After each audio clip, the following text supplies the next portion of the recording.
আমাদের তো একটু পয়সাওয়ালা হইলেই বেগম পাড়া, ঠিক না? একটু পয়সাওয়ালা হইলেই গুলশান, বনানী, বাড়িদারা, বসুন্ধরা, উচ্চ উচ্চ জায়গায় যায়। যদি জিজ্ঞাসা করি দেশের বাড়িটা তালা দেওয়া, এখানে আসলেন কেন? ছেলে পেলের পড়ালেখা আছে তো, মানুষ হইতে হবে তো। উনি ডাইরেক্ট বুঝায় না, ইনডাইরেক্ট বুঝায়, দেশের সবগুলা অমানুষ, আমারটাই মানুষ হবে। মাশাআল্লাহ, এরকম মানুষ হয়, বৃদ্ধ হইতে দেরি, বৃদ্ধাশ্রমে নিয়ে রেখা আসতে দেরি করে না। আর দেখেন ওই গাজীপুরের রিক্সাওয়ালাই বাপরে পিঠের উপরে লয়া করতেছে। কেউ যদি জিজ্ঞাসা করে বৃদ্ধাশ্রমে রেখায়, দরকার হইলে বেটা কিডনি বেসমু, তারপরও বাপ কই ফেলামু, দরকার হইলে রক্ত বেসমু, তারপরও বাপ কই ফেলামু।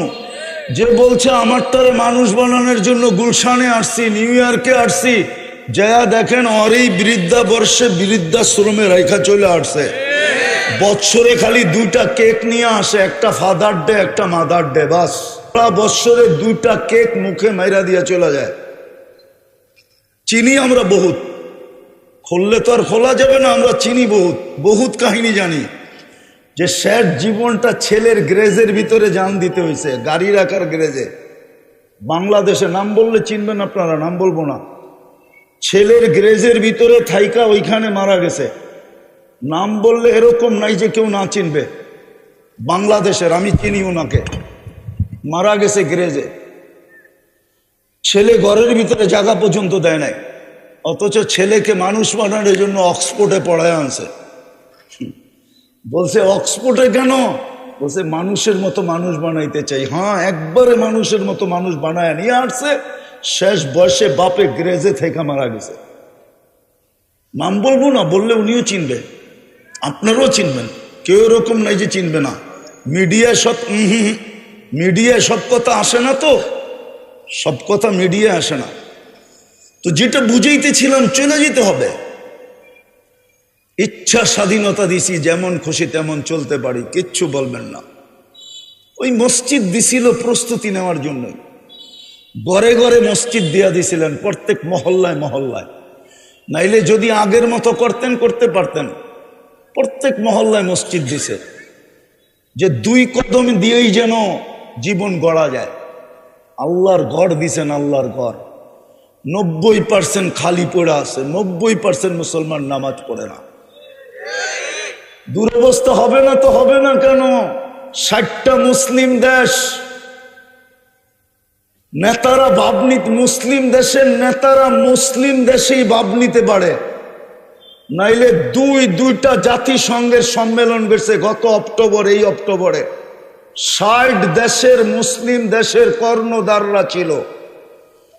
ছোট একটা ইসরায়েল 60 লক্ষ লোক, আর মুসলমান দুনিয়াতে 200 কোটি। 4টা মুসলিম দেশ যার টাকা দুনিয়ার সবচেয়ে বড় টাকা, কুয়েত, বাহরাইন, ওমান, ব্রুনাই। কুয়েতের 1 টাকা দিলে $5 পাওয়া যায়, ওমানের 1 টাকা দিলে $3.5 পাওয়া যায়, ব্রুনাইয়ের 1 টাকা দিলে 1 বান্ডেল ডলার পাওয়া যায়। কিন্তু ইসরায়েলের বিরুদ্ধে 2 অক্ষরের একটা নিন্দা প্রস্তাব 60 দেশের কর্ণধাররা পাশ করে আনতে পারে নাই।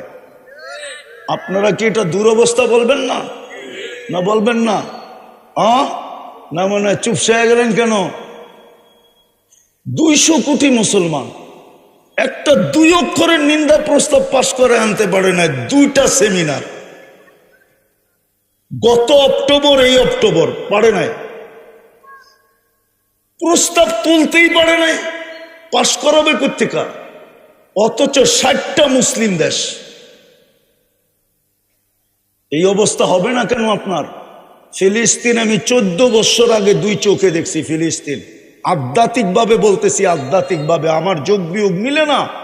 যেখানে ইব্রাহিম আলাইহিস সালাম ঘুমাইতেছে, মুসা আলাইহিস সালাম ঘুমাইতেছে, 70 জন নবীর কবর চিহ্নিত ফিলিস্তিনে, 45,000 সাহাবাদের কবর ফিলিস্তিনে।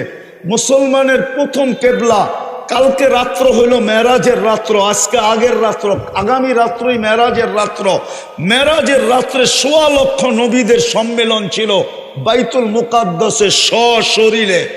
আমাদের নবীজি ইমামতি করছেন, বয়ান করছেন, তারপরে আরশের দিকে টেক আপ করছেন। ওটা মাটির সাথে মিশলো কি করে? আধ্যাত্মিকভাবে আমাকে যুক্তি দিয়া বোঝান। মিশবে না তো মিশবে না কেন? কেন মিশবে না? 90% মানুষ নামাজ পড়ে না, মসজিদ খালি। আল্লাহ গড় দিল আর খালি পড়ে আছে। গড় দিল আপনার প্রস্তুতি নেওয়ার জন্য, নাইলে হাদিসে কেন আসবে যাকে বেশি মসজিদে দেখতে দেখো, মসজিদে আসতে যাইতে যাকে বেশি দেখো ওর উপরে স্টিকার লাগায় দাও ইমানদার। কি হাদিস বলতেছি না ভুল বলতেছি? যাকে মাগরিব এশা ফজরে আসতে দেখো স্টিকার লাগায় দাও বিন্নুরিত তাম্মি ইয়াউমাল কিয়ামা। কিয়ামতের দিন উঠছে বেশি নূরওয়ালা আলোওয়ালা কেউ হবে না। আরেকটা বললে তো হুজুররা মানবই না। যে মসজিদ আবাদ, মসজিদের সাথে যার যত বেশি ঘনিষ্ঠ হবে পলসেরাত সে মসজিদে বৈশা পার হবে। মসজিদে বৈশা কিয়ামতের আগে আল্লাহ মসজিদ উঠায়া নিয়ে যাবে। বলুক কোন কিতাবে আসেনি কিয়ামত মসজিদ ধ্বংস হবে? বলুক। কোরআন আর মসজিদ আল্লাহ উঠায় নিয়ে যাবে। এটা আল্লাহর ঘর, কিন্তু মসজিদ খালি। আসেন, ইউটার্ন নেই, মরা যাব, কেউ সঙ্গ দিবে না। এটাই কবির কথাই সত্য হবে, কোরআনের কথাই সত্য। শুধু রাইখা চলে আসবে, তারপরে আর খবর নিবে না। নিলে তো ডেলি কম্বল গায়ে নিতে দেরি, ভিতরে ছ্যাট করে উঠতে দেরি হতো না, দিলের ভিতরে জায়গা উঠতো, হায় আব্বা কবরে, আমি তো কম্বলের নিচে। তখনই মুখ দিয়া দোয়া বাইরিত, রব্বির হামহুমা কামা রব্বায়ানি সগীরা। আয় আল্লাহ, আমাকে তো তুই দুনিয়ার কম্বল উড়াইয়া দিছস, বাপটাকে একটু তুই রহমতের কম্বলটা উড়াইয়া দিস। একজনও তো নেই ঘুমানোর সময় বাপের জন্য দোয়া করে। বলেন রাগ হয়ে গেলেন? আসেন তওবা করে ফিরি। আজকে সূর্য বলতে বলতে ডুবছে, লান আউদ ফি হায়াতিকা আবাদা। হতে পারে কাল সকালে কেউ আমাকে উঠতে দেখবে না। এরকম জায়গা ডর্জনকে ডর্জন আমার চোখে দেখা আছে, যেটা রাত মাটির সাথে মিশাইয়া দিয়েছেন। গত ডিসেম্বরে তুর্কিতে এক শহর মাটির সাথে মিশা গেছে, 1.5 লক্ষ লোক মারা গেছে। বাংলাদেশে বারবার আসছে ভূমিকম্প, নড়ছে চড়ছে, কিন্তু পড়ে নাই। এটা সিগন্যাল দিছে কোন দিন চলে আসবে। ঘুমের থেকে উঠা দেখবেন সব মাটির সাথে মিশা আছে। কেননা মসজিদ তো চিৎকার দিতেছে, আল্লাহ মুসল্লি কই?